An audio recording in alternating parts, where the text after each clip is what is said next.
Part 7, The Complete Duden Dictionary and Thesaurus, featuring Champagne and Accordions, a trilogy, some sirens, a sky stealer, an offer, the long walk to Dachau. Dachau? I don't think that's the pronunciation. Dachau? Dachau?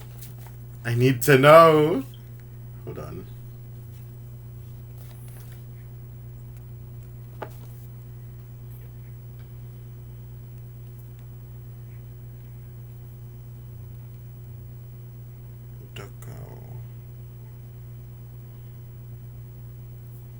Pronunciation. Dachau! Dachau.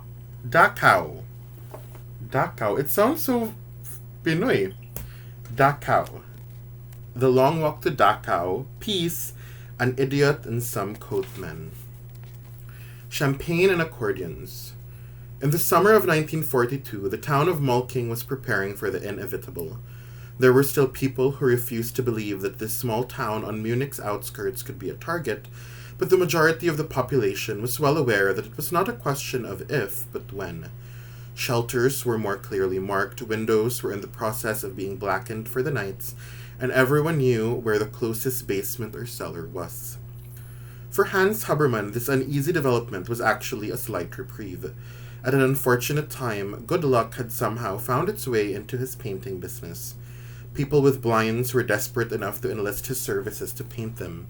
His problem was that black paint was normally used more as a mixer, to darken other colors, and it was soon depleted and hard to find. What he did have was a knack of being a good tradesman, and a good tradesman has many tricks. He took coal dust and stirred it through, and he worked cheap. There were many houses in all parts of Malking in which he confiscated the window light from enemy eyes. On some of his workdays, Liesel went with him. They carted his paint through town, smelling the hunger on some of the streets and shaking their heads at the wealth on others. Many times on the way home, women with nothing but kids and poverty would come running out and plead with him to paint their blinds. Frau Halle, I'm sorry I have no black paint left, he would say. But a little further down the road he would always break. There was tall man and a long street. Tomorrow he'd promise, first thing, and when the next morning dawned, there he was painting those blinds for nothing, or for a cookie or a warm cup of tea. The previous evening he'd have found another way to turn blue or green or beige to black. Never did he tell them to cover their windows with spare blankets, for he knew they'd need them when winter came. I love Hans. I love Hans Habermann. He's so nice. He works for cookies, like for those who can't pay him good. He works for cookies or for a warm cup of tea, and he won't even say, no, just cover your windows with blankets, because he knows they're gonna need those blankets when it's winter. He was even known to paint people's blinds for half a cigarette, sitting on the front step of a house, sharing a smoke with the occupant.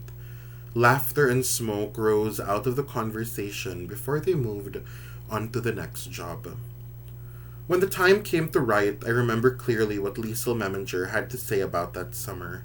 A lot of the words have faded over the decades. The paper has suffered from the friction of movement in my pocket, but still, many of her sentences have been impossible to forget. A small sample of some girl-written words. That summer was a new beginning, a new end. When I look back, I remember my slippery hands of paint and the sound of Papa's feet at Munich Street, and I know that a small piece of the summer of 1942 belonged to only one man. Who else would do some painting for the price of half a cigarette? That was Papa, that was typical, and I loved him. Every day when they worked together, he would tell Liesel his stories. There was the Great War and how his miserable handwriting helped save his life.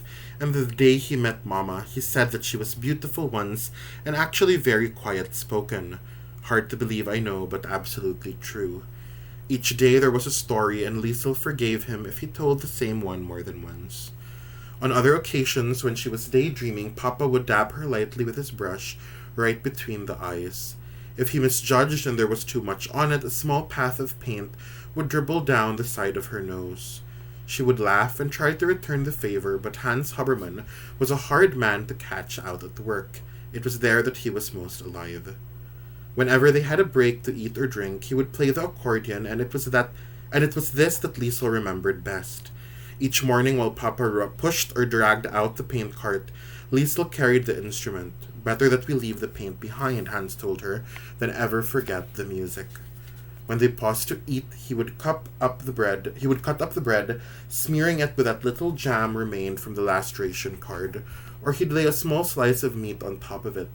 They would eat together, sitting on their cans of paint, and with the last mouthful still in the chewing stages, Papa would be wiping his fingers, unbuckling the accordion case. Traces of breadcrumbs were in the creases of his overalls. Paint-specked hands made their way across the buttons and raked over the keys, or held on to note for a while. His arms worked the bellows, giving the instrument the air it needed to breathe. Liesel would sit each day with her hands between her knees in the long legs of daylight. She wanted none of those days to end, and it was always with disappointment that she watched the darkness stride forward. As far as the painting itself was concerned, probably the most interesting aspect for Liesel was the mixing. Like most people, she assumed her papa simply took his car to the paint shop or hardware store and asked for the right color, and away he went. She didn't realize that most of the paint was in lumps in the shape of a brick. It was then rolled out with an empty champagne bottle. Champagne bottles, Hans explained, were ideal for the job as their glass was slightly thicker than that of an ordinary bottle of wine. Once that was completed, there was the addition of water, whiting, and glue, not to mention the complexities of matching the right color. The science of Papa's trade brought him an even greater level of respect. It was well and good to share bread and music, but it was nice for Liesel to know that he was also more than capable in his occupation. Competence was attractive.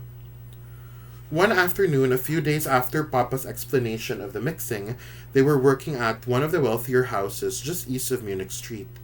Papa called Liesel inside in the early afternoon. They were just about to move on to another job when she heard the unusual volume in his voice.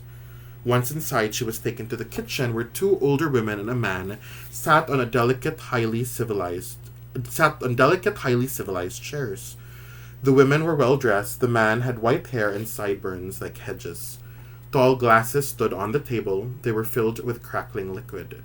"Well," said the man, "here we go." He took up his glass and urged the others to do the same. The afternoon had been warm. Liesel was slightly put off by the coolness of her glass. She looked at Papa for approval. He grinned and said, "Prost, Madel, cheers, girl." Their glasses chimed together, and the moment Liesel raised it to her mouth, she was bitten by the fizzy, sickly sweet taste of champagne. Her reflexes forced her to spit straight onto her papa's overalls, watching it foam and dribble. A shot of laughter followed from all of them, and Hans encouraged her to give it another try. On the second attempt, she was able to swallow it and enjoy the taste of a glorious broken rule. It felt great.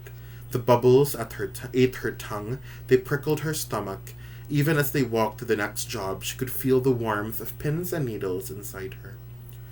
Dragging the cart, Papa told her that those people claimed to have no money. "So you asked for champagne?" "Why not?" He looked across, and never had his eyes been so silver.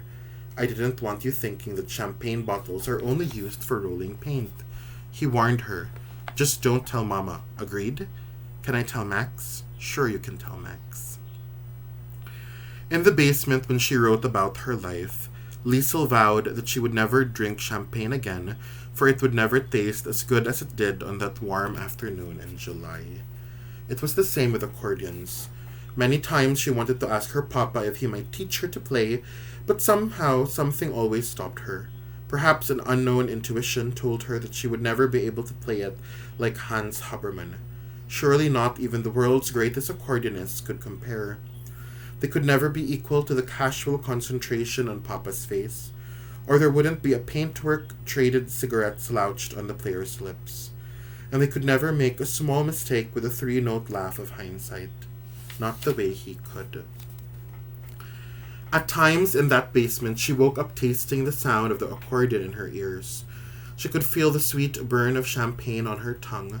Sometimes she sat against the wall, longing for the warm finger of paint to wander just once more down the side of her nose, or to watch the sandpaper texture of her papa's hands.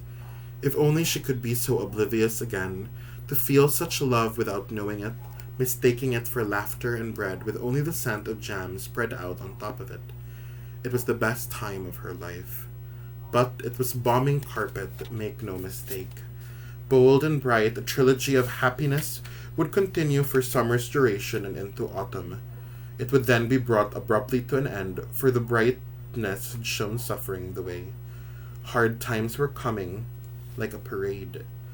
Duden Dictionary meaning number 1, Zufriedenheit, happiness, coming from happy, enjoying pleasure and contentment. Related words, joy, gladness, feeling, fortunate or prosperous. So Death's like, it's so happy now, and there's gonna be a trilogy of happiness, but then it's gonna get very, very sad.